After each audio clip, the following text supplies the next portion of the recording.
रखा, इस इंडस्ट्री से प्यार हो गया। जब मैं डायरेक्ट सेलिंग इंडस्ट्री में आया था तो मैं उससे पहले एक फार्मास्यूटिकल कंपनी में काम करा करता था, 12 साल वहां पे काम किया।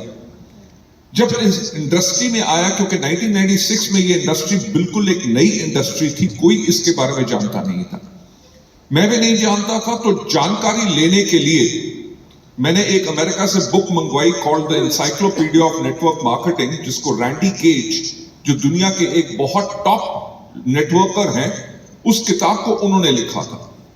जब मैंने उस किताब को खोला तो उसका सबसे पहला चैप्टर था, वो था selecting the right direct selling company, कि एक सही डायरेक्ट सेलिंग कंपनी का चुनाव कैसे किया जाए। रैंडी गेज, जिसको इतना समय हो चुका था डायरेक्ट सेलिंग के अंदर, जब उसने इस किताब को लिखा कि कैसे कंपनी को सिलेक्ट किया जाए, तो पहले मेरे मन में था कि मार्केटिंग प्लान कैसा होना चाहिए, प्रोडक्ट कैसे होंगे, ये क्या होगा, वो क्या होगा, सवाल बहुत थे।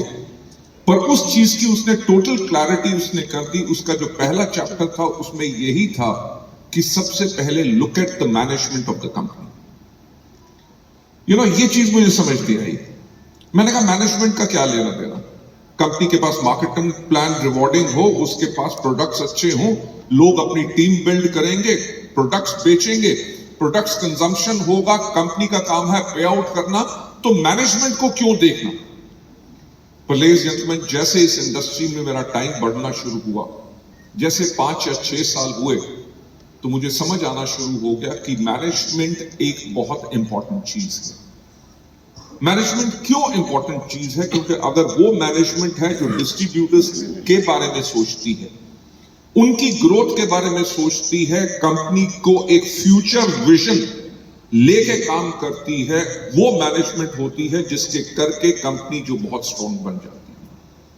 यहां पे बहुत ऐसे लोग हमारे लीडर्स हैं जिनका वेस्टीज से पहले भी एक बहुत बड़ा एक्सपीरियंस है डायरेक्ट सेलिंग के अंदर, राइट?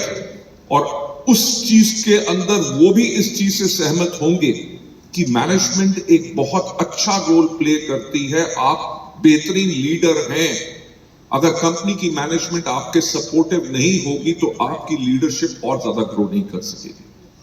और वेस्टीज ने पिछले 20 सालों में यही किया। जो हम कहते हैं कि we are a distributor centric organisation, हमने हमेशा अपने लोगों का जो हित है, कंपनी के बेनिफिट से पहले उनका हित रखा। So let me take you further ahead.